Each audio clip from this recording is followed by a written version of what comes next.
Thanks very much for joining us tonight. And brief apology for the little technical breakdown. It was entirely my fault because today I was talking to other members of the DGA board about how amazing this facility is and how great it is that we have this theatre. So, but thanks to the projections for getting it back going. That's a visual feast, and you know that's something you can't say about every film that you see. And I've seen it twice now, and the second time you notice even more of the incredible visual detail. I mean, where to begin? So many things to say about it, but really want to hear you speak. But I just want to start the conversation, sort of thread it with a line from the film, badly quoted, which is when she's talking about her book and she says, "It's not a ghost story; it's a story that happens to have a ghost in it." Yes. And that's sort of how I feel about. It's a very rich, romantic, Gothic melodrama, but it has ghosts as well. Yeah. How is that for you? It's exactly that. I mean, that's actually a quote from me that I've been using a lot in describing Devil's Backbone. Mm-hmm. When I was touring with Devil's Backbone, I kept saying, "It's not a ghost story. It's a story with a ghost in it." And to me, the important thing with Gothic romance is that it's not horror, and but it drinks from the same sources of horror. But it also drinks from fairy tales in a strange way. Mm-hmm. I mean, Gothic romance is birthed by Horace Walpole with Castle of Otranto around the 1780s. And the romantic movement comes out as a reaction to the age of reason and the academia and the stiffness of thought and the sort of pulchritude and outstanding, shining moral virtues of novels and books. And it enthrones emotion. And it marries two concepts that no artistic movement had created or touched before, love and death. Mm. And it creates this romantic look at the dark side, at death, a necrophiliac sort of feeling, and the love and contemplation of ruins. The engravings of Piranesi are a huge inspiration for that. Mm. And it's a genre that lasted or has lasted over 200 years. And a lot of people don't know, are not familiar with it except in its most watered down versions, namely AIP movies of a guy with a candle going through a no set with a cobweb, or Fabio carrying a girl out of a burning building in a paperback cover. You know? Well, or it's translations, and that is my segue to talking about something that I hadn't realized, which is after I saw the film, I went back and I looked at Pan's Labyrinth and I looked at Devil's Backbone, and I realized they're both Gothic romances, which I had no idea while I was watching it. And particularly the relationship with Devil's Backbone is fascinating because you take the same structure. Yeah. There's a similar relationship, a very strong relationship between the architecture of the film and the supernatural elements, the drama and the emotion of the story. It is. I mean, I actually think that the ideal version of Crimson Peak is in French subtitled, and then people would read it different because my sadness with film is, and we've talked about this a couple of times when we talk about Interstellar and, when we talked about Memento in The Egyptian, I think film should be read in not only as a screenplay and as anecdote and twists but filmically, in terms of cadence, almost musically, cadence, and then almost pictorially, in terms of composition, color, lensing, camera work. And I really try to write that way. Stubbornly, I try to write that way, visually. And I find that in terms of the anecdote, what is beautiful about Gothic romance, to go to your question, is that the structure is very repeatable. It's very incestuous, no pun intended. Jane Eyre begets Rebecca. Yeah. Rebecca begets Dragonwyck. In the sense that it's always this sort of fairy tale of a very pure princess that marries a handsome stranger and follows him to a crumbling castle where a secret of the past lies. And I think that can be applied to Devil's Backbone somewhat obliquely to Pan's Labyrinth, but it is there.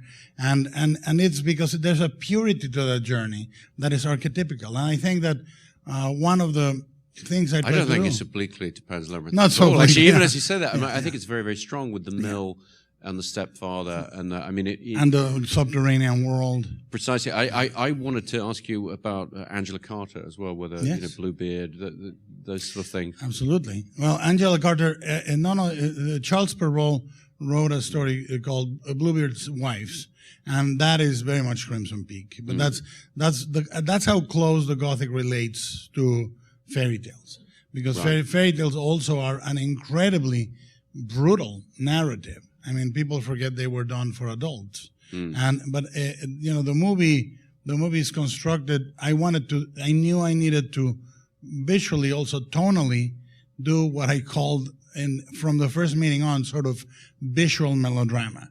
We couldn't have the actors reciting monologues about porridge that are very insane, and not have the camera and the style of the movie be also a couple of notches above. And the same is true for fairy tales.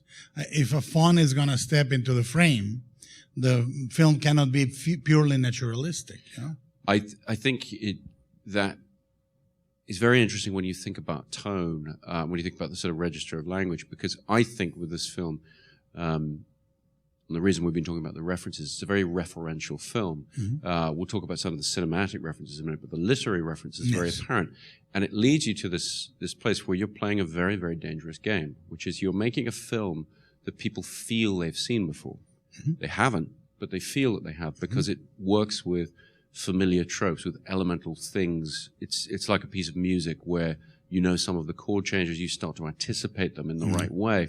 The danger of that being that it gets mistaken for pastiche or irony. And I don't feel any irony in the film. I am the most non-ironic guy you'll ever meet. It feels very, very straight and There's frank. humor in it. Yeah, absolutely. But it's not the same thing. I mean, there's some wonderful reactions tonight from the audience as it gets more and more extreme towards the end, and some very good laughs in the right places where you. But that's not the same as irony. That's the not portrait the same of as, my grandmother is one. But it doesn't comment on itself in that way. It doesn't ever sell itself short in that way. No. It's very sincere in its attempt to create that atmosphere. I have been for 20 years doing This Is Not a Pipe. For 20 years. Whether it's Pacific Rim or is this, I don't care. I think that you must take recognizable forms. And then there's a difference between the familiarity of a genre and respecting its beats and not then turning them on their head. It's much more easy when the act is a single painting to say this is not a pipe. But then I can tell you the number of things we subvert on the Gothic melodrama are numerous. One of them, we recuperate and sort of subvert the fact that it becomes female-centric again. And every single man in the movie is basically useless. And the female figures become powerful again the way they were when the Brontes were writing these pieces. Yeah. Fuck Fabio. He doesn't get to get the girl out of the building. No, when Charlie Hunnam turns up, watching it the second time and realizing he just makes things way worse. Yeah. He doesn't help. He doesn't help. But he knew it. When Charlie accepted the movie, I said to him very pointedly, I said, "You are the damsel in distress. Right. You will be rescued by her." Yeah. And then I gave her lines that normally never get to an actress, much less in this type of melodrama, where she says, "Wait for me, trust me, I'll take you out of here. You gotta wait for me right here. Don't be afraid." She's telling that to a 6'5", blonde, strapping young man. But also the role of ghosts in these things. Usually, if you want to be scary in a haunted or a ghost story, you give them a Judeo-Christian sense of good and evil. And I refuse to do that. I create ghosts of different forms of femininity for her. This haunting ex-wives, motherhood, and this and that, and they're there confronting her, but also eventually you realize, like in Devil's Backbone, they are victims. So they are ultimately incredibly sad creatures lost in time. They can sort of translate between future and past and all that. But and I could take you through all the other things, like the role of sexuality in the film. Normally in Gothic romance and in horror, sex is used as a negative force. The girl, in order to survive, must remain virginal. And I tried to make a scene that subverts that. That not only makes sex empowering, but liberating for him. Like she literally takes charge, and she's not punished for it. She's not doomed. She's not going to die. You can screw and it's okay. Yeah. You know, but these are. We could go. We have half an hour. No, we'll talk about some other things because but to sum up, I mean, you're talking about subversion, not inversion. There's no gimmick to the film. There's no we take the Gothic romance and we spin it around. That's the most clear way to show your intelligence above the material. Yeah. But I'm not above the material. I am in love with the material. Yeah. A guy get high on my own supply. You know, I love it. I just don't want to do I want to do the traditional form in the way that if you take a ballad from a medieval source, you have to make it recognizable, but then you make it about oil inflation or gas prices, you know, but it's taking a modern spin into that kind of thing.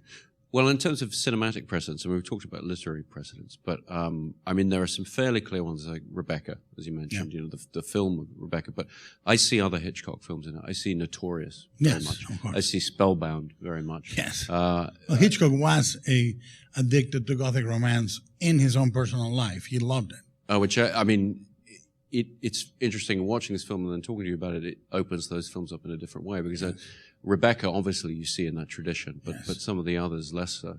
Well, I think Notorious is completely that. I mean, Cary Grant is basically an incredible bastard in Notorious.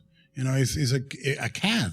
Yeah. He's really a tough guy, and the way Ingrid Bergman plays the heroine is like a languishing Gothic romance heroine. She's as sort of swooning as Joan Fontaine in Robert Stevenson's Jane Eyre. The other film I see some of in an interesting way, I think, is Kubrick's The Shining, particularly with Ghost stepping out of the bathtub with the rubber ball. There's just a couple nods to it there. That, the ball is actually the changeling.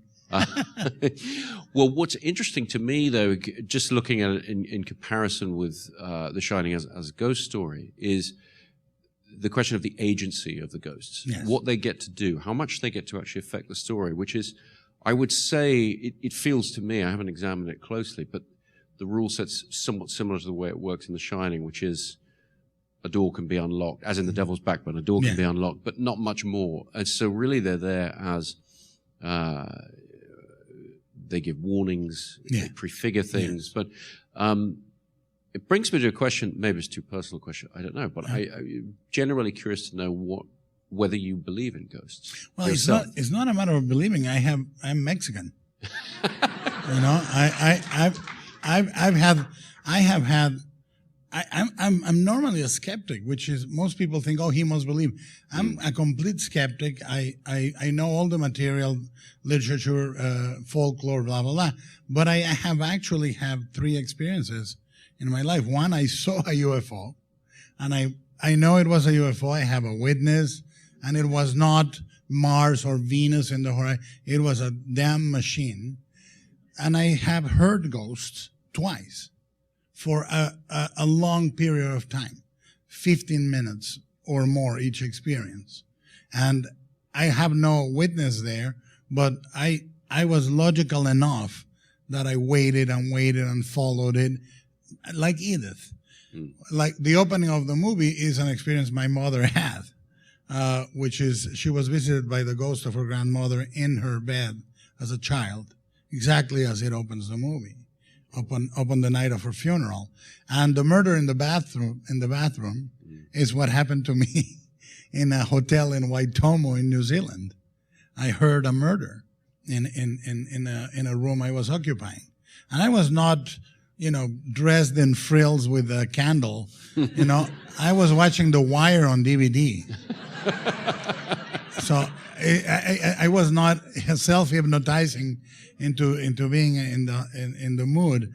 I did ask stupidly for the haunted room because I knew it was haunted. But I've done this many times in the Langham Hotel in London, in a hotel in Miami. Nothing has ever happened. And the scariest thing in the Langham Hotel was Danny Elfman's fucking ringtone in his phone because we were together and he had a ringtone that was, but that was the scariest thing that happened.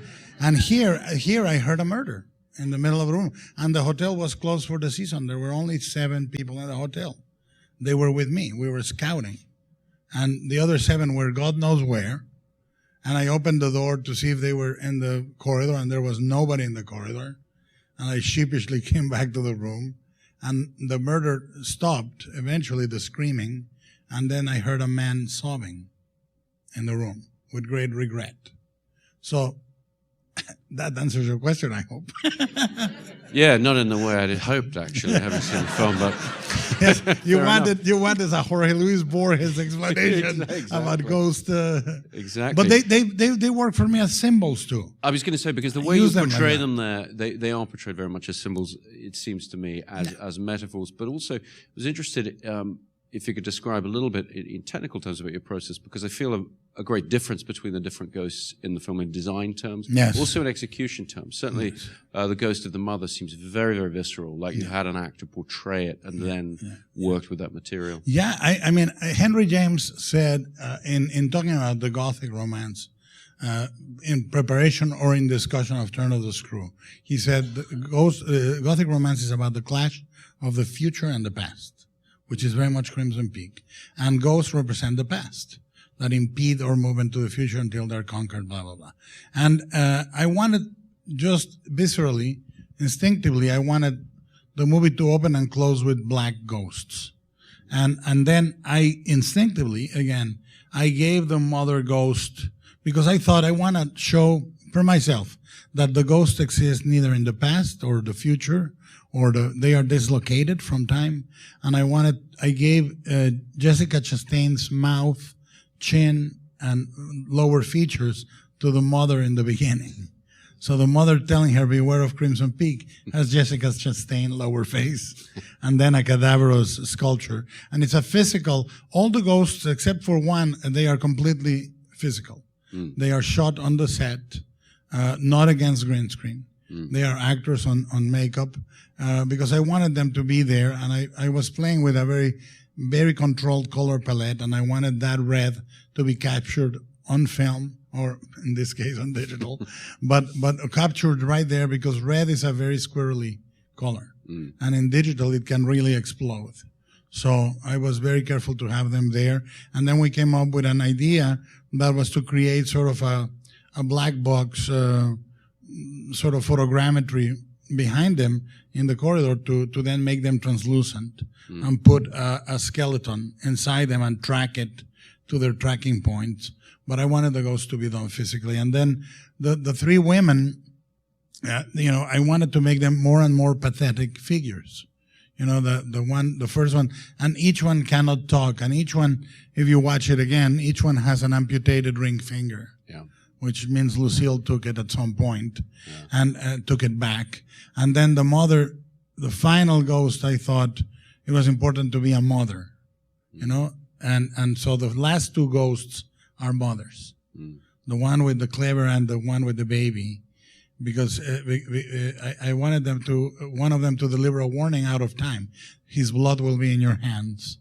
And you don't know until she's doing this at the end that's the blood that will be in her hands. But the movie is full of a lot of details like that, visual and otherwise, that you catch if you repeat it. I mean, it's a movie made out of mad, insane dedication and passion. No, and you feel it particularly in the relationship between, all the elements. You can't just reduce it to production, design, costume. They're all working in concert. I mean, I don't think I've seen such a lavish treatment in that direction really since Coppola's Dracula, which you did, which I know Tom Sanders, your designer, I think he worked as an art director on. Yeah, working there. But that level at which, when you see the film a second time, I mean, just things like the wallpaper and the family home, I mean, it's absolutely stunning. Well, what I do is I write biographies for the characters, 8 to 10 pages, and then I give those biographies to the actors, of course, but I give them to production design, wardrobe, and cinematography, and then we get together and say, I don't just want beautiful stuff. I don't want a great set. We're going to tell these biographies Yeah. with the way they dress, the way they stand, the way we photograph them, the way the architecture tells you who they are. And if you notice, America is all golden, tobacco, sepia, all straight lines, all super modern, William Morris style design wallpaper, nouveau riche, and then you go to the old world and it's all crooked lines and circles and Gothic revival, medieval foundations. And the moment a character enters dressed in the way they are dressed, they tell you exactly who they are. When you see Lucille, she is the ghost with the spinal cord emulation in the back and dressed in red, blah, blah, blah. Well, as watching the second time, her appearance in the last 15 minutes of the film is incredibly precise the way it changes. Yes. The sleeves of she becomes a moth.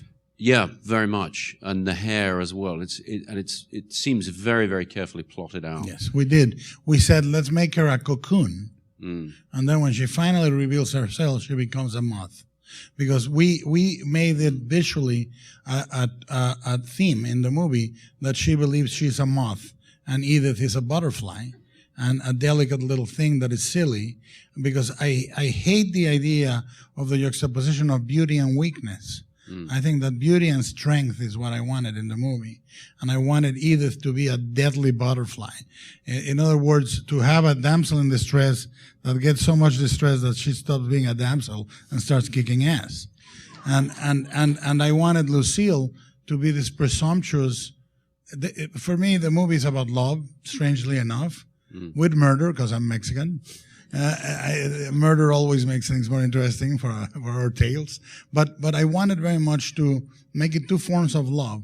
Lucille, which is possessive, destructive, suffocating, but ultimately very human. Another thing that goes against Gothic romance, which is, if I did my job right, at the end of the movie, there's a sense of melancholy and loss, even to the villains. Oh yeah. You love the villains almost as much, if not more, than the good guys, which are very boring.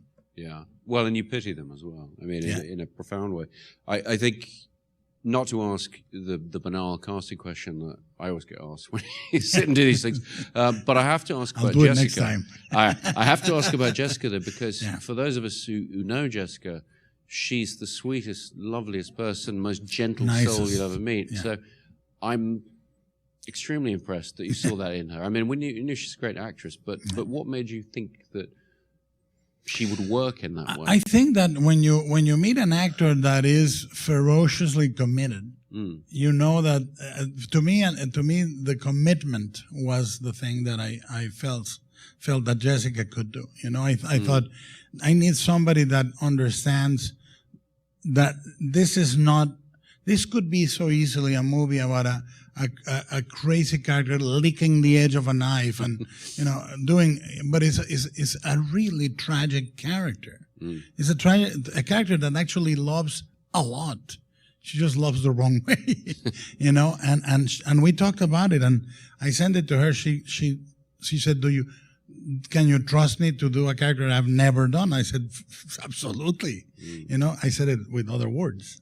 But I said absolutely, and I thought her commitment was what I needed on the course of all this time. And for me, casting is like decorating a room. I always say, let's have an anchor piece, and then we'll decorate around it. And she was my anchor.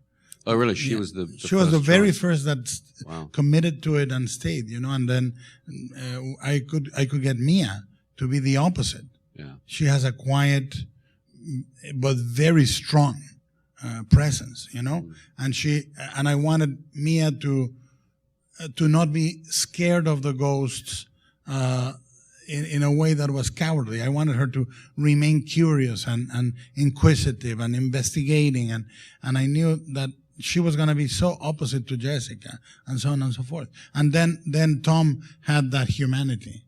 That incredible humanity to the character, which is a stunted boy. He's a stunted adolescent that participates by non-action or by cowardly poisoning, but then he tries to gain some footing and finds the true power of the sister, which is very evident. Very. In terms of your process. I'm interested in how you write, because although you were talking about how it shouldn't all be words and everything, the language in the film is very precise. I mean, I think of lines where the person at the waltz, and she says, Yes. I'll make sure you find. Everyone has their place. I'll make sure you find yours. Yes. Things like that. And I was very struck by those moments of precision in the language. I was curious as to whether you write in English first or.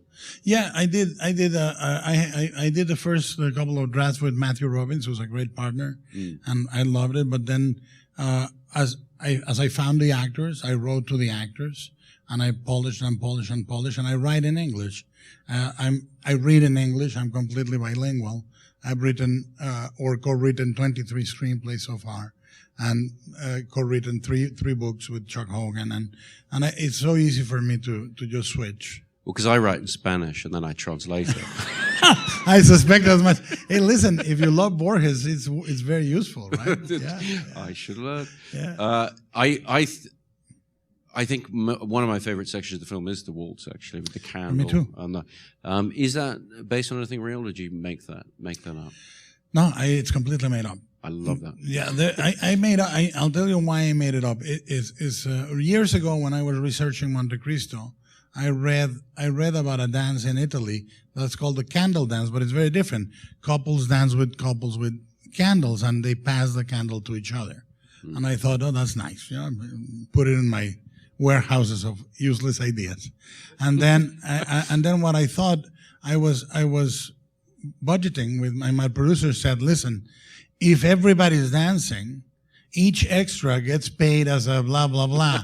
So he said, you cannot have them dancing. And I said, but I'm doing the whole courtship in that dance. I said, I'm condensing a whole courtship in 4 minutes.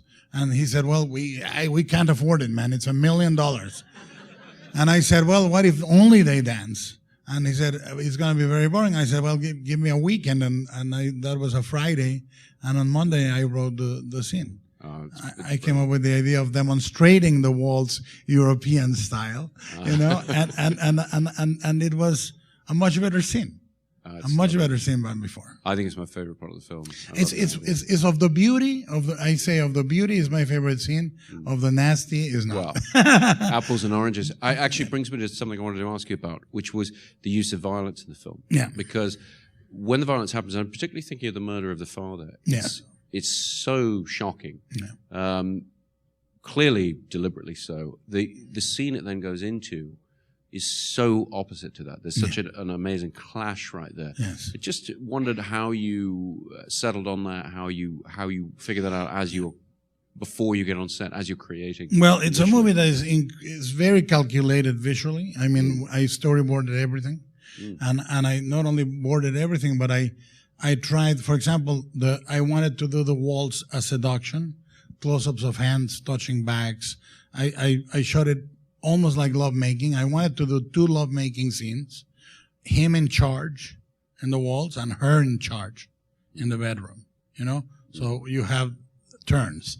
But with the father, I actually shot it very much like equally sort of choreographed. I wanted to fool you into thinking the razor blade was going to be the murder weapon. And I did all the typical camera underlining and blah, blah, and then they used the sink. And I knew I wanted to make it. I cut a frame here, a frame there, 2 times, no time, until I thought this is the violence that is swift, brutal, to the point, perfectly controlled. And it tells you what, and it's not gratuitous in the sense that the genre, when it was at its peak in Victorian England, needed sex and violence. If you read a Gothic novel like The Monk by Matthew G. Lewis, it was scandalous. There is actually a famous Victorian engraving of women in a parlor room reading The Monk, and one of them is watching the door so no man come in and catch them reading 50 Shades of Monk, and it's also very gruesome with the tale of the bloody nun and all that. And I said, well, if I'm updating Gothic romance with the way Gothic romance was kind of shameless about these things, I gotta go at it and make it at the contrast of love and death. It has to be sexually a little more bold and violently a little more explicit. When I think you bring the contrast of love and death to me in the autopsy scene is absolutely nailed, because you're repulsed by what you're seeing, but her attitude to her father is very beautiful. Her love for her father is very, very apparent in the way she protects his body. That was a tricky scene. Very tricky. I mean, I've done a couple autopsy scenes myself. I mean, we wind up having to deal with it, right? But it's very different, and I think it's very moving. Yeah. I particularly like the way the music is done through the film. Yes. Because it almost always plays the emotion rather than the suspense, which is very unusual, certainly for a horror film, if you consider it a horror film or a ghost story. I consider it a movie about the love of horror and the horror of love. Both. That's why I made it.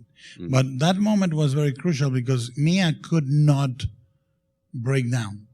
And she said, "What can I do?" And then I said, "Let me think about it. If it's as if I was there." And I said, "Touch his hand and say, 'It's cold. Why is it so cold?' Like you don't understand." And then you cover him like a baby. Like, why don't anyone do anything about him being cold? And I felt that was real. And then she did it on the scene and cried. And everybody cried. We all were broken down. And she said, "I don't think I can do it many much more times." And of course we did it many much more times. As you know. Oh yeah. No, but that was the detail that she said, "I can't. I think that she's very strong." And I said, "Yeah, but there's the father." And then I found the hand detail, and that did it, you know. Because when you face somebody you love, death, which I have done, it's the little things that get you. You know, the teeth are showing a little too much, or the eyes, one eye is just open a little, and that tells you they're not there anymore. I mean, there's something just harrowing about it, you know. Well, I think we're out of time. Oh, God damn it! I know. I think I used all your time, but I just want to say thank you so much for my pleasure. This film. Thank you very much, and thank you all for coming to see it. Thank you.